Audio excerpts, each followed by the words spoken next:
So much is happening in recruitment right now, and compliance is an evolving and really important area of recruitment. Clearly, a failed hire is horribly expensive, both in terms of cost and time. It means going back to the drawing board. But there's also fines, risks, all sorts of other factors that are really important that recruiters need to understand. So understanding compliance within the recruitment operation is just as important as attracting, sifting, and appointing. I'm talking today with Tony Machin, who is CEO of TrustID, and he's also chairman of the Association of Document Validation Professionals. So he is absolutely the right person to help us get to the bottom of this topic. Tony, hi, thanks for joining us. Would you tell us a quick bit about yourself and TrustID? Yeah, sure. And hello to everybody watching this. So yes, I joined TrustID in 2013, leading essentially a management buy-in for what at that time was a small fledgling business selling a few scanners to a few local councils and NHS trusts. No office, no real kind of infrastructure. So I got involved and really led the business from then to what is now one of the UK's leading identity verification businesses, but obviously relevant to this conversation is probably now the leading right to work solutions provider in the UK. Prior to getting into identity verification and right to work, I had a very mixed background that included military, investment banking, and working in consumer finance in various countries across Europe. So this has been an interesting journey. And it certainly sounds like an interesting journey. And I guess something that perhaps a common thread there, military investment banking is that compliance risk element, making sure that things are done in the correct way. Let's just go back to the basics. I'm a recruiter in a mid-sized organization. I'm relatively new into the role. What do I need to know? What should I be doing as the absolute basics if I suddenly find that people are looking at me for the answers? Yeah, and I think it's probably, our service is very narrow. It is about that compliance of right to work and DBS if people are doing DBS. And I suppose what you need to know is what the legislation says. That's the starting point. And that seems like a blindingly obvious statement, doesn't it? But in reality, the legislation is not easy. It is not easy to understand. And as we'll probably discuss over the course of this discussion, is that, it's been changing as well. And one thing we see is, people really struggling to understand what they can and cannot do, what is compliant and not compliant. And that's where organizations like us have evolved almost from just being a solution provider into actually giving advice around certain things. So I think the absolute key, try and understand the legislation. If you don't understand, certainly around what the difference is between digital and non-digital checks, and if you're not sure, there are lots and lots of IDSPs out there, not just TrustID, who know their stuff and will to give that advice. Okay, so why don't we dive into that a little bit there? Expand on IDSP, identity service provider, and starting at the front. In the finance world, I guess it's know your customer. I guess in the recruitment world, is the person applying for this job who they say they are, right? Yeah, and I think there's different elements to that, because obviously we all focus on right to work, don't we? Because that is the legislative requirement. That is what you're going to get fined for. Obviously doing an identity check, which is a requirement in certain industries such as healthcare. It's not just a right to work check. It is about identity. It's about making sure the doctor is who they say the doctor is. It is then obviously it flows into DBS checks as well and things like that. But so there's a broad range, but most people, when it comes to talking about compliance of recruitment, it's not about the background screening, everything. It is the compliance. Normally it's about the right to work, because it is the most complicated. It is can be, if people haven't got the right documents, a bit of a drag for the applicant bringing in the right documents, etc. So in terms of getting that right, I would say we are integrated as one, as many IDSPs are integrated into background screening businesses, because a background screening business can do a lot of the stuff, but they don't understand the right to work or don't have the technology to do that quickly and effectively. Yeah.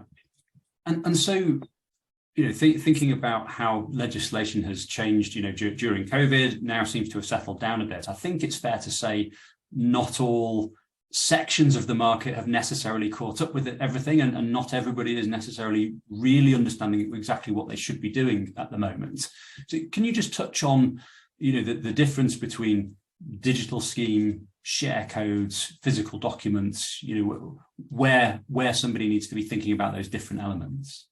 Yeah, and I think, as I said earlier, there has been lots of changes. So I suppose just to recap very quickly, obviously last year the whole digital schemes came in, and that was the digital scheme for right to work and the digital scheme for DBS as well. But wrapped into that, because we moved to digital, was quite a key piece of legislative change, which is the removal of BRPs, biometric resident permits, as evidence of right to work. Now, if you're really into recruitment, you should know that, but we still see today, several months after, in fact 12 months, more than 12 months after that change, we are still seeing employers sending us BRPs supposedly as evidence of right to work. So remember, BRPs not allowed. Yeah. In terms of the digital scheme, so today there are 3 ways you can do a right to work check. Let's just focus on right to work and not cloud it with DBS just at the moment. 3 ways you can do a right to work check. There is the scheme, the scheme that was announced last year, only relevant to holders of in-date UK and Irish passport, biometric passports, or an Irish passport card. If you've got all those documents, you can do everything digitally, and you will get a statutory excuse if you've done everything properly. There is then what's also called a digital check, but it is not a scheme. It is the e-visa, the share code scheme. And that is obviously being designed as a digital platform, i.e. again, no requirement to see physical documents. And what they're describing digital is essentially remote checking, clearly to replace that whole video thing that happened during COVID, and obviously their desire to make sure employers could continue to recruit remotely. And then thirdly, clearly it is then the sweep up. So if you haven't got an in-date UK passport or Irish passport or passport card, you haven't got an e-visa or access to a share code, then everybody else has to actually show a physical document. And that might be an out-of-date passport. It might be, very few of them now, but there are some, a foreign passport with a paper visa. It might be because you haven't got a passport. It might be birth certificates, proof of NI, and all those 3. And really, your right to work checks should fall into one of those 3 brackets. And I think it's interesting then, and we'll talk about this when going forwards, is, what does a employer want? Are they very happy with just getting somebody to do a digital check? Do they want support with the in-person checks as well? Do they do share codes themselves because it's a free accessible service by the Home Office, or do they want to build in efficiency because they've got lots and lots of sites, and can they rely on their hiring managers in different sites to do that share code correctly? So there's lots and lots of factors that come into it. But in principle, they are the 3 things. And one final point on that, there has been a huge amount of confusion about share codes in terms of using IDSPs. And this is all based on the terminology that was put into the scheme around using an IDSP. As chairman of the ADVP, I go to the Home Office and debate things with the Home Office, and it is not crystal clear in the guidance. I think everybody accepts that, and there's a whole raft of reasons we haven't got time to go into today. Yeah. But the Home Office absolutely acknowledge and understand, and it is clear if you read it properly, that employers can use IDSPs to bring back a share code if they've built that technology, but you won't get a statutory excuse if you do that. But you shouldn't need a statutory excuse, because the report will be the report, whether you've got it yourself or whether you've gone through an interface such as the ones that TrustID provides.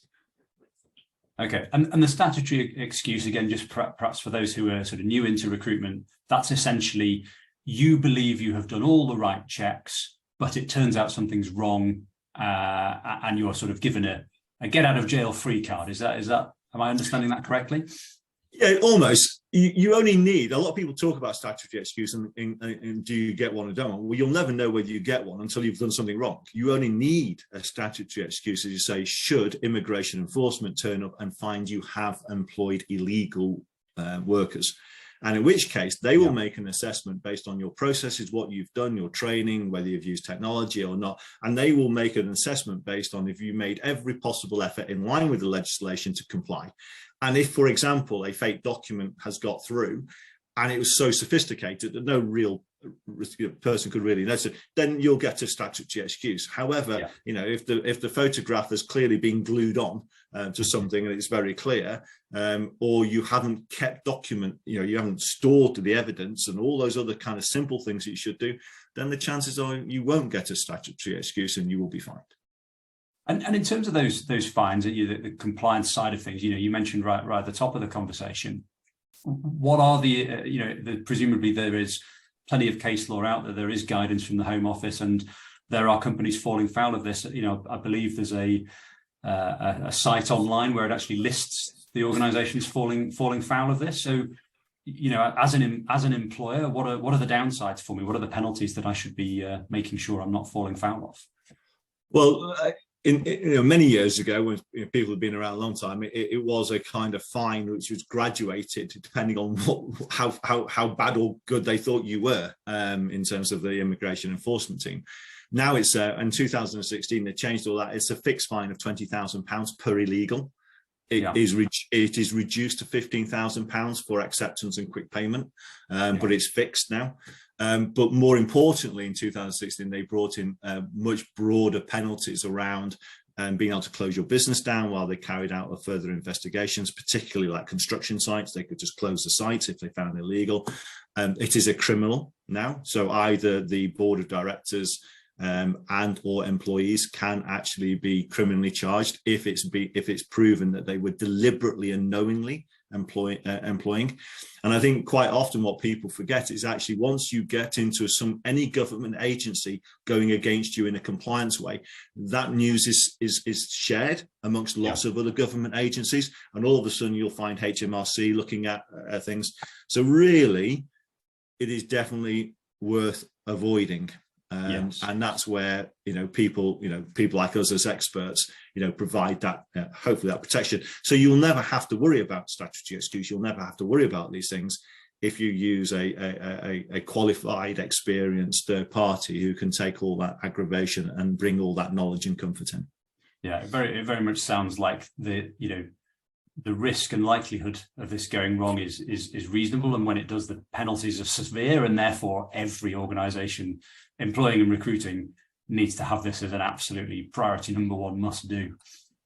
Yes, although it is interesting that the world has now moved on since digital schemes came in, because of course it's relevant now to every single organisation. So if you want to do remote checking, whether you're recruiting an accountant or recruiting somebody to stand on a sandwich making conveyor belt, in the history, the accountant would never have thought about having to use people like us for right to work, but now they're compelled to do it if they want to do remote checking.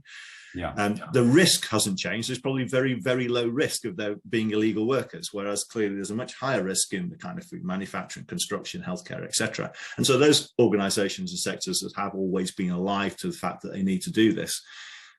What are the chances of immigration enforcement turning up to, a mid-sized accountancy firm, in Lancashire to do an inspection? Probably low, compared to maybe a retailer or a food chain, a restaurant chain. So there is that element, but ultimately, if you want to do remote recruitment, they are the rules, and it is efficient, and it's a lot more comforting if you're kind of using an organization that can provide you the technology to do all of that. Because one thing is for certain, I think enforcement will only increase, not decrease. Yeah, absolutely. So why don't we touch on some of those benefits then? I mean, having, we use the service ourselves. Obviously, Tribepad is integrated with TrustID, and we've got quite a few mutual customers now who are very happy with the service. When you're talking to a new organisation and they're considering a solution like this, what are the benefits that you put across to them in terms of why they should use an online ID service provider? Yeah, it's interesting because I think the first thing to say is we never kind of sell on faith. Obviously, we just talk about the compliance and the consequences. Actually, in reality, if you're using us, you can kind of tick that box. What people often forget is the efficiency and the cost saving and the applicant journey. So, if you're taking an applicant who previously to this scheme coming into place would have to have turned up at some point and shown their documents or posted them. That's a part of the process, and that applicant may have had to do a train ride, a car journey, to go and do that, and sometimes quite significant cost incurred. So you're taking all that away. So once straight off, you've got a happier applicant journey or applicant process. Secondly, you're going to shorten the time to hire, because obviously you've just taken out that potential delay in terms of doing that. You are reducing your training requirement internally. So going back to a multi-site kind of establishment, for example, it's obvious if I've got 100 different restaurant locations, I've got to train 100 different hiring managers or hiring teams in those locations to remember, oh, that's a digital scheme. Oh, that's I can do a share code. Oh, actually, no, in those cases that you need to come in. And when they do come in, you need to understand what a fake passport is. And I've got to train you about all of that stuff. All that is removed in terms of that. So in terms of efficiency and cost saving, that's often, people just see, oh, I have to pay for a check. Well, you compare what you pay for a check versus the savings you have if you kind of deploy this effectively. It is, most people go, that's a no-brainer. So there is all that. Now, that's obviously different to different organizations. If I'm a single site and I've got 30 people I've got employed, and I employ 3 people a year, then you can still use our technology and we can still give you a service. But obviously the efficiency gain is going to be very different to 100-site restaurant chain. Yeah, I think you articulated that really well. Just the unquantified pain of all of these inefficient processes, which are decentralized around organizations of 50 different people doing it 50 slightly different ways. It's often only when you get rid of that sort of noise that you realize just how much time and effort and cost was going into inefficiencies like that. It's also never forgetting that certainly on the larger organization, the cost of compliance. So actually, you've got the training and you've got the reporting, but then somebody's got to go and check that that's happening. Are people keeping the right reports in the right way and right? So you've got that internal audit function. You've got an external audit function that would look to make sure you're being compliant. All that is a lot easier. If at a touch of a button, you can just demonstrate and show everything that you've done very quickly and very efficiently. Absolutely. One of the things that I really like about the service is also the candidate's experience. One thing that's quite interesting is when you go through the process of convincing the candidate that you're the right organization. You've worked on your employer value proposition. You've got the remuneration right. You've sold them on the culture. We're a really high-tech, forward-thinking organization. And then the next thing you do is send them a paper contract and ask them to come in and show their passport. And it's just like, no, come on, let's get with what candidates are looking for in terms of a really slick online experience that's going to welcome them into a culture where they feel like this organization is with the times, and I'm not going to be stuck in some paper-based bureaucracy. Yeah. And I think when you then take that next step forward and people are looking at, and as you say, what do I tell potential clients? The other thing is it's got to make sure that you can actually have a service, that supports every applicant.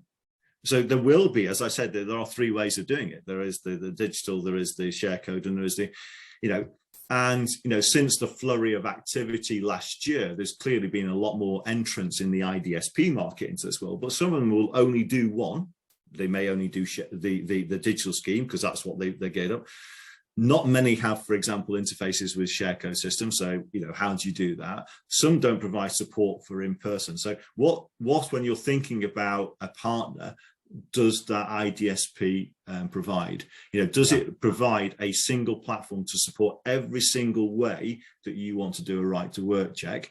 Or are you only interested in the digital scheme because I already do share codes and I already do in-person checks? So that's an important assessment to make. So for me, my starting point is you can choose. I mean, you can use all 3 or you can use one. But that's a consideration for people to go through. Really useful. Thank you. You mentioned earlier almost a bit of a sort of throwaway comment of somebody sticking a picture into their passport. What are the things that you do actually see happening in terms of people trying to game the system and fraudulently find their way into a job? What sort of things are you seeing that recruiters should be aware of? So at the moment, there are and two of them. There are three kind of significant changes in the risk since pre-Brexit and then BRPs last year, and two of them we predicted. The third one is quite unusual. So the first two, we expected to see an increase in fake British and Irish documents, clearly because they're allowed on the scheme. We've seen a rise in British, but a significant increase in Irish, because obviously an Irish document gives you the same rights as a British document in terms of right to work, right to rent, etc. Particularly the Irish passport card, because a passport card is a bit like an ID card, and the ID cards was the counterfeit document of choice previously, pre-Brexit changes. And so we are seeing a proliferation of fake ID cards. So if you're not using technology and you are out there listening to this, if you do see Irish passport cards as evidence of right to work, I would suggest you pay some close attention to those. The third one that we did not expect and has been something of a surprise is an absolute boom in illegal use of share codes. So this is people where are either selling their share codes. We don't think they're being compromised, because that would suggest the Home Office e-visa system has got a problem. So this is where actually a share code has been generated. Because our system requires remotely for a candidate to take a selfie, irrespective of whether it's passport or share code, we then get the report back from the Home Office. We've got the photograph of the candidate, and they are not the same person. So, so imposters using other people's share codes to gain access to work, that has just gone through the roof. Every month we see more and more imposters coming in. So if you're using share codes or getting a share code back, please make sure that when you don't just do an arbitrary look, I've got the report back, look at the report and make sure that the candidate either on a video call or in front of you is the person whom you've got the report for. Because if anything that we're seeing, there's a lot of people probably slipping through if they're not using the technology. Yeah. Well, if people take nothing else out of this webinar today, that sounds like a really, really important point for them. In terms of the process, then, in terms of reducing frustration, what do you think are the good points, both for recruiters and candidates, where they come out the back end going, "Oh, that was great, that was really simple"?